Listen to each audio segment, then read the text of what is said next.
வணக்கம். அமெரிக்காவில் 1963 தொடங்கிய பிரசிடென்சியல் மெடல் ஆஃப் ஃப்ரீடம் எனப்படும் விருதை சமீபத்தில் அதிபர் ஜோ பைடன் வழங்கியிருந்தார். அந்த விருதை பெற்றவர்களில் இருவர் மிகுந்த கவனத்தை பெற்றிருந்தார்கள். அவர்களில் ஒருவர் ஜனநாயக கட்சியை சேர்ந்தவரும் முன்னாள் அதிபர் கிளின்டனின் மனைவியுமான ஹிலரி கிளின்டன், மற்றொருவர் ஜோர்ஜ் சோரஸ் ஆவார்கள். இந்த இருவருக்கும் அமெரிக்காவின் மிக உயரிய விருதான பிரசிடென்சியல் மெடல் ஆஃப் ஃப்ரீடம் என்ற விருது வழங்கப்பட்டுள்ளது.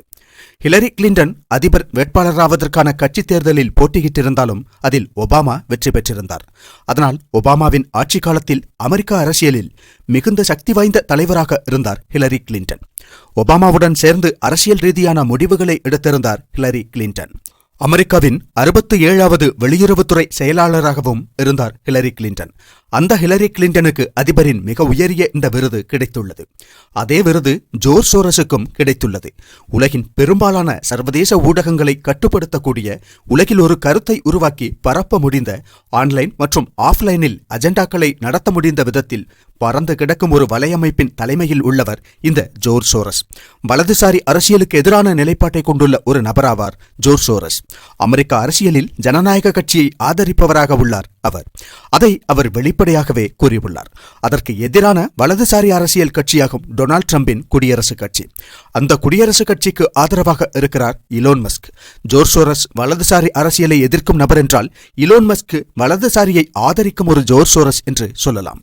இத்தாலிய பிரதமர் ஜோர்ஜியா மெலோனி ஒரு வலதுசாரி அரசியல்வாதி என்பதால் தான் இலோன் மஸ்க் அவரை ஆதரிக்கிறார். இந்திய பிரதமர் நரேந்திர மோடி வலதுசாரி அரசியலை பின்பற்றுபவர்தான் என்றாலும் மேற்கத்திய அரசியல் சூழலில் இருந்து மாறுபட்டதாகும் இந்தியாவின் அரசியல் சூழல்.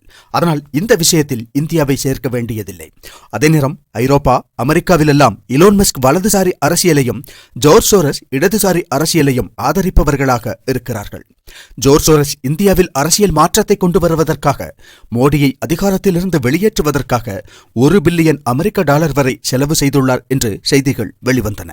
உலக அளவில் ஊடகங்களையும் சமூக ஊடகங்களையும் பயன்படுத்தி வலதுசாரி அரசியலுக்கும் இந்திய அரசுக்கும் எதிராக பொய் பிரச்சாரங்களை நடத்தி வருகிறார் ஜோர்ஜ் சோரஸ். இதிலிருந்தே ஓரளவு விஷயம் புரிந்திருக்கும் என்று நம்புகிறோம்.